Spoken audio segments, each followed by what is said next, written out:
Welcome on in to Sports Memo Today. And yes, I'll take my lumps right at the top. I'm your host, Dan Alexander. I was strutting my stuff, all excited for my Philadelphia Eagles in the Super Bowl. And I said either I'm going to victory lap on Tuesday or I'm going to need a therapy session. And luckily, I have a great guest coming on to join me here for the therapy session. He's a guy who's continued to help my bankroll grow. So while my heart hurts, my wallet's pretty happy, and a lot of that has to do with the Iceman himself, Jesse Schule. It is $2 Tuesday over at wagertalk.com and over at sportsmemo.com, $2 Tuesday, but up the ante for just $5. You can get that triple play. Capper, he was on Wager Talk today, earlier today. Jesse Schule and Nick Parsons from the Insider's Room. Get all three of their best bets for just $5. And also, because we love you so much, the valued listeners, we have a Valentine's Day special just for you. I'll share that with you just a few moments, but $14 can get you one heck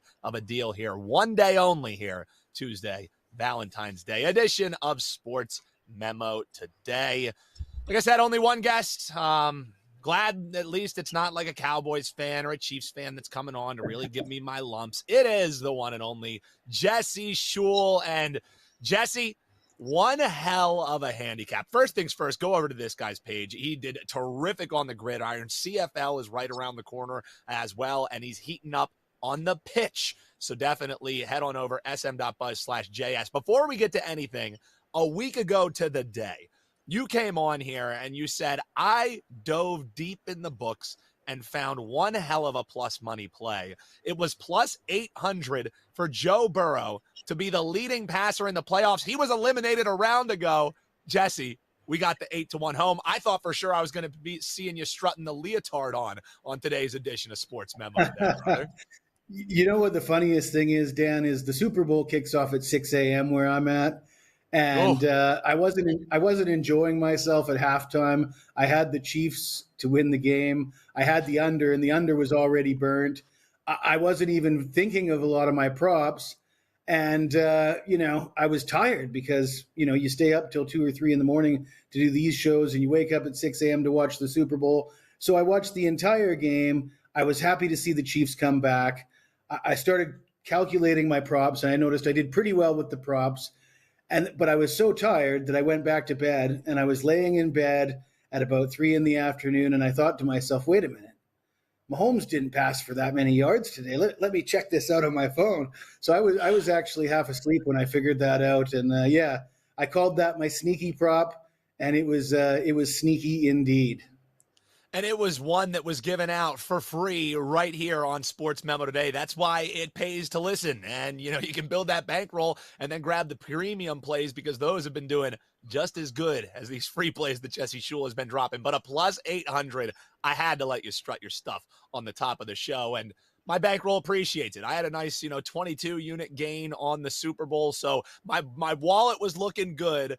However, my heart still hurting. So seeing your smiling face today, Jesse, reminding me that 8 of those units came on an 8-1 shot that you gave the folks for free right here, making me feel pretty good here. So, hey, let's get into some actionable info. Enough of strutting our stuff here and talk some soccer because it's been heating up on the pitch. Just how much, we'll talk about that in just a moment. But tomorrow, tilt between Arsenal and Man City. This one going at 2:30 Eastern time. So God knows what time that's going, where the Iceman is at. But in this Arsenal-Man City game, you think we might be looking at a competitive affair. Maybe not even worth taking either side in this one. What's Jesse Schule breaking this one down as? Well, Dan, as impressive as it was to hit that 8-1 bet on the Super Bowl, the last 3 soccer picks I've put out have been arguably more impressive. Starting on Saturday, I predicted the 1-1 draw in the Crystal Palace-Brighton game, writing the prediction of the final score in the analysis before the game, of course. I did it again on Sunday, 3-1 final score predicted in the Man City-Aston Villa game. And then yesterday in the Merseyside derby, Liverpool and Everton, I predicted Liverpool would win that game by a score of 2-0. So that's 3 days in a row, 3 soccer matches, predicted the exact final score in all 3. And I'm going to do it again right here, right now. I'm going to say 2-2 draw in the Man City Arsenal game. Arsenal is the underdog in this game, despite being at home, and despite the fact that they are 8-0-2 at home, undefeated at home with just 2 draws and 8 wins so far this season. Manchester City on the road, the record is 5-3-2, but they don't play as well on the road. They don't score as many goals. And for soccer fans that watch the World Cup and tournaments, you see a lot of draws, and you see draws in big games. And you see a lot of these big games go to extra time and penalties. And of course, there's no penalties in a Premier League game in the middle of the season. So if it's a draw, it just ends and it's a draw. So, and that's what we're going to bet on here today is the 2-2 draw. A lot of these teams talk big about we're going to win. At the end of the day, the draw is actually a favorable result for both these teams. Pep Guardiola, I think, would have to be satisfied to earn points in an away match in a tough place to play like Arsenal. And for Arsenal, I think they're well aware that City is still probably the better team. City spends a lot more money on high-powered players. Arsenal, if they can get a draw here, they remain on the top of the table, and they have to be happy with that. So I could see one of these two teams leading 2-1 just after halftime.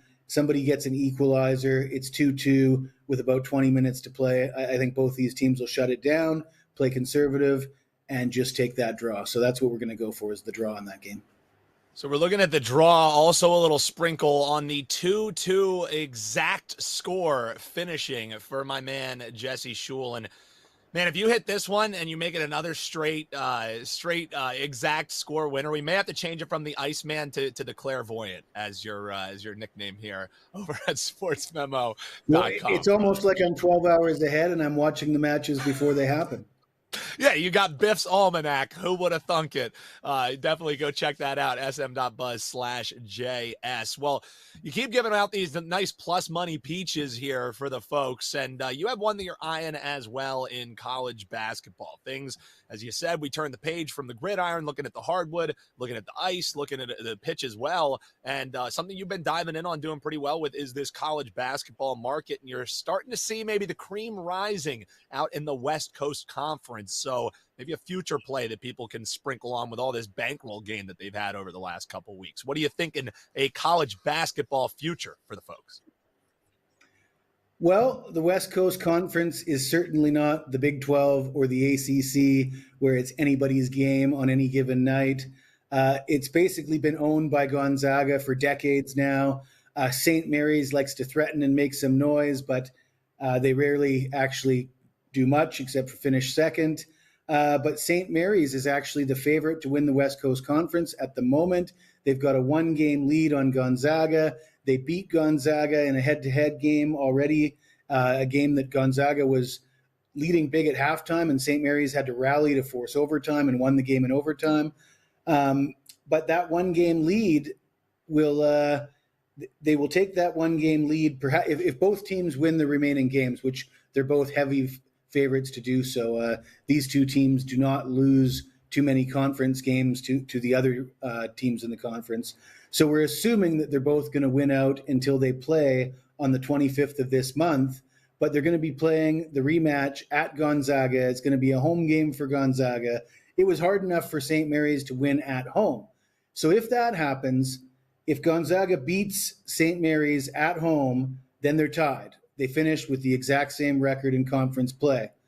What happens then? Well, my source is a guy named Casey Lundquist, beat writer for Fan Nation, and he tells me that RPI is used for the tiebreaker, and currently Gonzaga is 10 points higher RPI, and they would win based on that. That would be the tiebreaker. Right now, they're plus 350 to win the conference. I believe they're going to be a heavy favorite in that home game. I would certainly bet on Gonzaga to win that home game against St. Mary's in that revenge spot, and getting plus 350 on that, I think is a gem. I think that's really good value.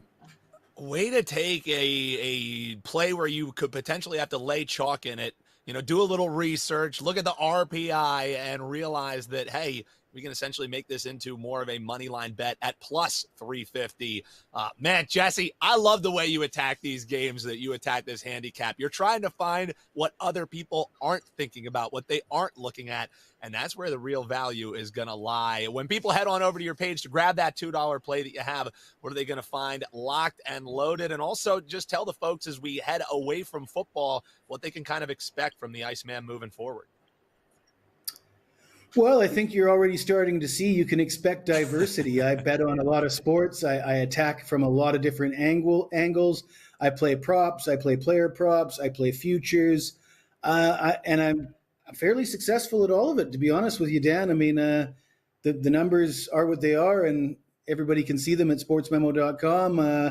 I think I'm hitting 58% for the last 365 days for a net profit of 100,000 units. So, that's good enough for the girls I go with, Dan.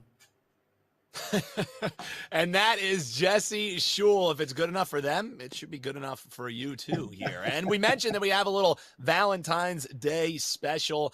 Huge thanks to you supporting Wager Talk Sports Memo and the great folks over at Gold Sheet, all under the Wager Talk umbrella. So instead of getting, a tomahawk steak like our man Jesse Schule, we have a sweetheart of a deal for you. Instead, how about all day today, Tuesday, February 14th, we're discounting all daily picks packages, all one day, all access to just $14.